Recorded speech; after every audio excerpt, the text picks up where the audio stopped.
नमस्कार दोस्तों, आपका स्वागत है सनातन प्रज्ञा में। मैं डॉक्टर रमेश सिंह पाल, वैज्ञानिक, लेखक, आध्यात्मिक विचारक। दोस्तों, इस संसार में किसी भी प्रकार के कर्म या उपलब्धि के लिए एक विशेष अधिकार की आवश्यकता होती है। एक कक्षा 5 में पढ़ने वाले बच्चे को हम क्वांटम फिजिक्स नहीं पढ़ा सकते, क्योंकि वह इसका भी अधिकारी नहीं हुआ है। हर एक व्यक्ति के, चाहे वह घर में हो, चाहे वह कार्यालय में हो या किसी व्यवसाय में हो, उसके अधिकार निहित हैं। वह अपने अधिकारों से बाहर जाकर यदि कोई कार्य करता है तो उसके वह कृत्य मान्य नहीं है या फिर वह सजा का भी पात्र बन सकता है। लेकिन जहाँ बात धर्म या अध्यात्म की आती है तो हम लोग सोचते हैं कि इसके लिए कोई अधिकारी होने की आवश्यकता नहीं है। यह तो हर कोई कर सकता है, हर कोई व्यक्ति आध्यात्मिक हो सकता है, परंतु ऐसा नहीं है। इस संसार में प्रत्येक चीज सीखी पढ़ाई जा सकती है, लेकिन आध्यात्म की शिक्षा नहीं हो सकती, धर्म की शिक्षा नहीं हो सकती। धर्म से मेरा मतलब यहाँ हिंदू मुस्लिम से नहीं है, क्योंकि कोई भी मनुष्य जन्म से न हिंदू होता है न मुसलमान, वह सिर्फ मनुष्य होता है। अगर हम लोग शांत होकर अपने से सिर्फ एक सवाल पूछें कि मैं कौन हूँ, तो हमें अवश्य कुछ उत्तर मिलेंगे, लेकिन वो सब उत्तर हमें सीखे पढ़ाए गए होंगे। इन सब उत्तरों को यदि हम हटा दें तो भी हम रहेंगे, हमारे अस्तित्व में कोई कमी नहीं आ जाएगी।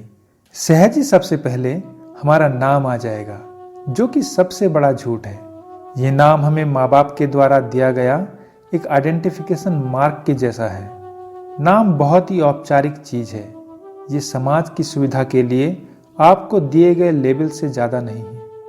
इसके बिना समाज को असुविधा होती है। अगर आपसे आपका नाम छीन लिया जाए तो फिर भी आप होंगे, आपकी सत्ता नहीं मिट जाएगी। रात्रि को जब हम गहरी नींद में सो जाते हैं, क्या हमें पता होता है कि हमारा नाम क्या है? क्या हमें ये याद रहता है? उस समय हम कुछ भी नहीं जानते। हम किसके पुत्र हैं, किसके पिता हैं, किसके पति हैं या किसकी पत्नी हैं, कुछ भी तो नहीं जानते। हम दरिद्र हैं, भिखारी हैं या देश के प्रधानमंत्री। 1/3 जीवन जो कि नींद में जिया जाता है, वो एक भिखारी और एक राजा का एक समान होता है। नाम, पद, संप्रदाय, छोटा बड़ा, अच्छा बुरा, ये सब काम चलाऊ बातें हैं और ये सब मनुष्य की ईजाद है। इससे काम तो चल जाता है, लेकिन एक बहुत बड़े अज्ञान पर पर्दा पड़ जाता है। बहुत से लोग इस बात को स्वीकार भी कर लेते हैं कि नाम रूप केवल लेबल्स हैं, खूंटियां हैं हमारे अहंकार को टांगने के लिए, लेकिन वो आकर फिर शरीर पर अटक जाते हैं। वो कहते हैं कि शरीर तो समाज द्वारा सिखाई पढ़ाई गई चीज नहीं है, यह तो हमारा अपना है। हाँ, मैं उनसे कहूँगा कि शरीर अपना अवश्य है, लेकिन ये मैं नहीं हो सकता। शरीर जीवन की अभिव्यक्ति के लिए आवश्यक है, लेकिन जीवन शरीर के बिना भी उतना ही अस्तित्व में है जितना ये शरीर के साथ में है। शरीर के बारे में हम क्या जानते हैं? कुछ भी तो नहीं जानते। और क्या ये शरीर हमारा कहना मानता है? नहीं मानता। कौन मनुष्य बीमार होना चाहता है? कौन मरना चाहता है? लेकिन यह शरीर बीमार होता है और मरता है। इस शरीर की अपनी एक संचालन की प्रक्रिया है। हम सोचते हैं कि इसमें खाना पीना हम डाल रहे हैं, इसे स्नान करा रहे हैं, दिन में 17-18 घंटे इसके साथ रह रहे हैं, तो यह शरीर हम हो गए। लेकिन ऐसा नहीं है, क्योंकि शरीर के साथ हमारा रिश्ता बहुत ही नज़दीकी का है, सबसे घनिष्ठ है। इसलिए इसमें मैं का भाव उत्पन्न हो जाता है। यदि आप ऐसा ही रिश्ता किसी अन्य वस्तु या प्राणी से बना लें जैसा आपने अपने शरीर के साथ रखा है, तो आप उस वस्तु या प्राणी में भी मैं का भाव उत्पन्न कर सकते हैं। यह हो जाएगा, आपको करना भी नहीं पड़ेगा। तो फिर बात यहाँ पर आकर रुक जाती है कि हम आत्मा हैं। लेकिन यह मनुष्य की सबसे भ्रामक स्थिति है कि वो अपने को आत्मा मान लेता है। कई लोग तो इस मंत्र को भी दोहराते मिल जाते हैं, अहम ब्रह्मास्मि, मैं ब्रह्म हूं। लेकिन दोहराने से क्या होगा? यदि किसी बात को या शब्द को बार बार पुनरावृत्त किया जाए तो उसके होने का भ्रम मात्र होने लगता है। यह बुद्धि की विचार शक्ति को नष्ट करने की एक प्रक्रिया मात्र है। आत्मा भी एक शब्द मात्र है जो हमने केवल सीखा पढ़ा है। क्या कभी किसी ने आत्मा का अनुभव किया है? और जिसने आत्मा का अनुभव किया है, जिसने जान लिया है कि मैं आत्मा हूं, वो यह एक बार भी फिर क्या कहेगा कि मैं आत्मा हूं? नहीं कहेगा, क्या कोई आदमी अपने को यह सिद्ध करने में लगा है कि मैं आदमी हूं? क्या वो यह दोहराएगा कि मैं आदमी हूं? केवल पागल ही ऐसा कर सकता है, या जिसे पता ना हो कि वो आदमी है या नहीं। आध्यात्म का अधिकारी मनुष्य स्वयं के करीब आना चाहता है। एक स्वस्थ व्यक्ति ही आध्यात्म का अधिकारी है। स्वस्थ का मतलब होता है स्वयं में स्थित हो जाना। तो जैसे जैसे आदमी स्वस्थ होगा वह स्वयं की तरफ आएगा, वैसे वैसे भेद गिरते जाएंगे।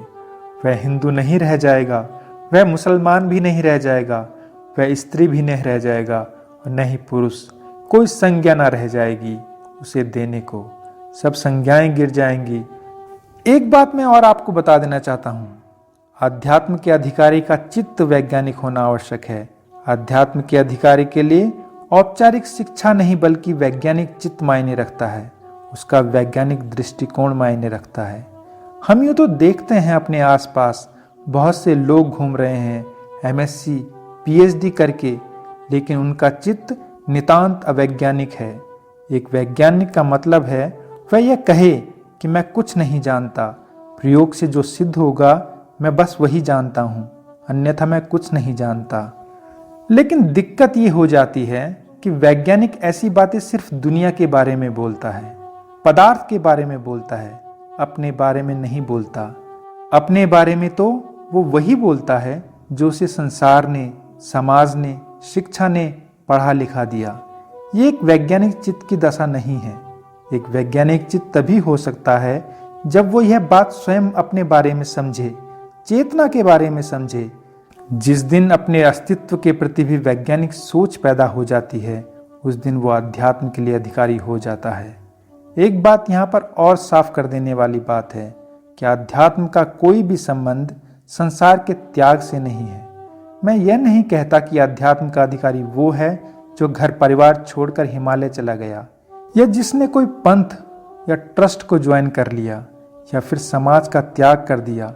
ये सब बाहरी रूपांतरण है, इससे कुछ नहीं होगा। आध्यात्मिक यात्रा अंतस की यात्रा है। कहीं जाना नहीं है, कुछ पाना नहीं है और नहीं कुछ छोड़ना है।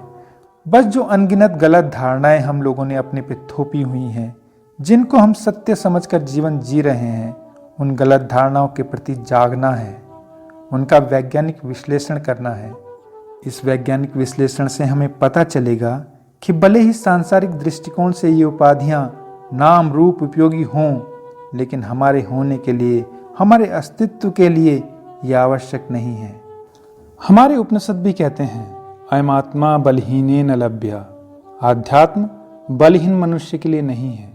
बलहीन का तात्पर्य उस व्यक्ति से है जो अपनी गलत धारणाओं को जानना ही नहीं चाहता, जो व्यक्ति जागना ही नहीं चाहता, जो अपना जीवन सोए सोए बिता रहा है, वो व्यक्ति आध्यात्म का अधिकारी नहीं है।